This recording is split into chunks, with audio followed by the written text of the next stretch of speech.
Spend a day around the South Coast and you'll likely be exposed to history. From downtown Santa Barbara's El Presidio and the Stowe House in Goleta to Chumash relics and Mission Santa Barbara. But there is another type of local history that many residents may not be aware of. The kind of history that comes not from a place, but from people. And an annual event is doing what it can to make sure that this history, these people, are never forgotten. I'd like to especially welcome our 4 Bomber boys. We're so proud of you.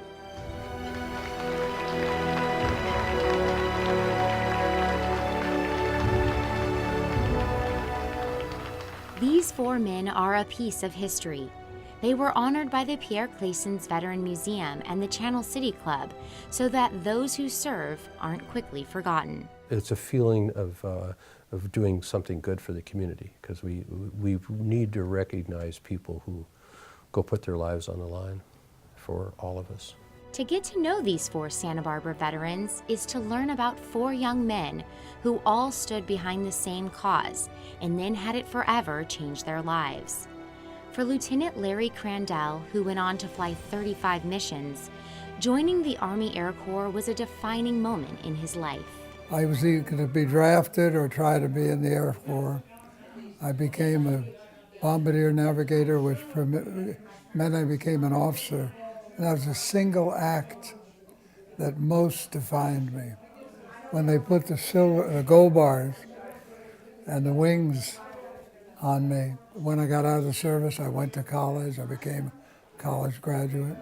Colonel James Patillo dropped out of college at the age of 19 in order to join the Army Air Corps, and then retired after 20 years of service. For Colonel Patillo, this event gave him the opportunity to share his stories about those who served with him.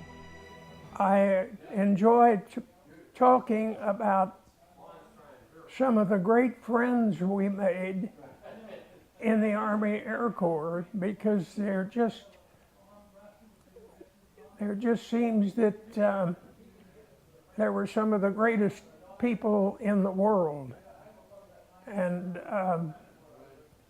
I wouldn't have missed it for anything in the world. Staff Sergeant Jack Patterson entered the service in 1943 as an aviation cadet with hopes of being a pilot. But with no need for them at the time, he instead went on to become a gunner on B-24, B-25, and B-17 planes, flying 30 missions before returning home in 1945. The ones of us who did fly, we were all volunteers. We had a pretty good idea of what might happen to us. And from my standpoint, I feel it was an honor to be a part of that. Shortly after Pearl Harbor, Bob Scott joined the Army Air Corps, eventually becoming a second lieutenant and flying 30 missions with the 492nd Bomb Group in England. I think it's a good thing to make people aware of what went on at a time when this country was united, totally united. After Pearl Harbor, we were one people. I don't think it's ever been like that since. I doubt if it ever was before. These Army Air Corps men inspire great pride with their incredible contribution to the Great War, surviving against odds that seem to say them being here today is nothing short of a miracle. The stories they have shared with us today are an important contribution to our nation's oral history. And hearing you today really makes me very proud to be an American, and thank you so much for your service and for sharing your stories with us today. While the United States suffered many losses during World War II, those in the Army Air Corps, or Bomber Boys as we call them now, lost their lives most frequently due to the highly dangerous nature of their job. In World War II, out of every 1,000 Army troops, 24 were killed in combat.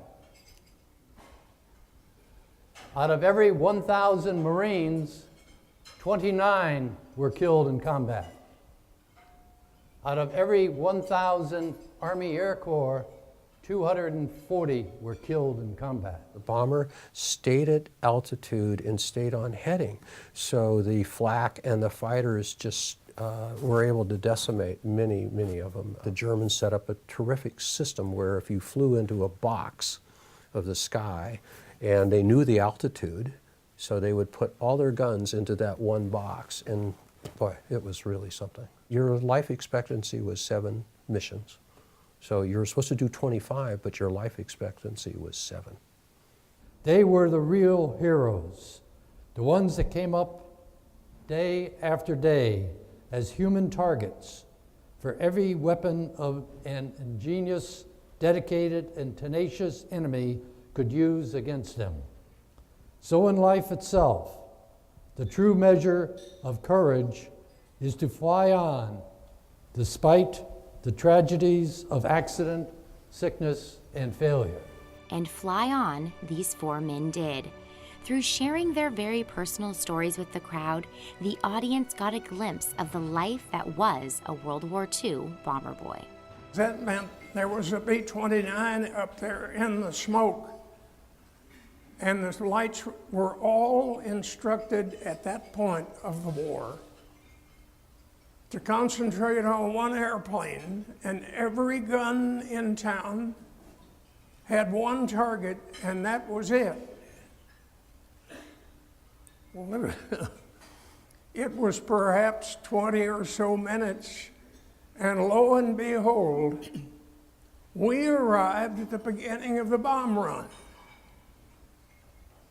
Now, there were as many B-29s up there, each with a crew of 11 men, as there are people, you, us, we, sitting here in this room today. But of the original 70 planes and crews, after those 89 days, all but 16 of 70 had gone down over Germany. That we weren't going to make it back to the base. So I asked what I thought was an intelligent question: what shall we do? And he answered, I'll leave out the profanity, we're going to take the airplane and I'm going to put it as gently as possible into the Adriatic Sea.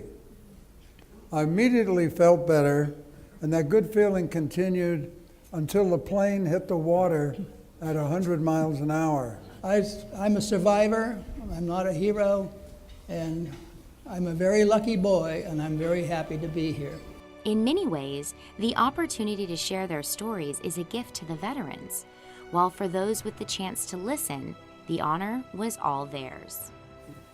They feel the admiration and the recognition and the respect that we pay them. That's really important for them. You got to understand, they're all 90 years old. They're at the end of their lives, and they're this is really an important thing for them.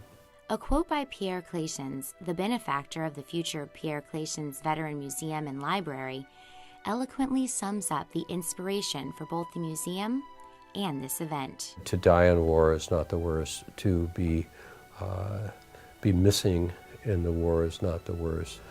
To be forgotten is the worst. And that's our important thing with us, is trying to do things to bring recognition to these men. And then we'll be the Koreans, and then Korean veterans, and then there'll be Vietnam. All the people that served this country. So we can't forget about them. With the support of local organizations, these men and the others who served will never face that fate.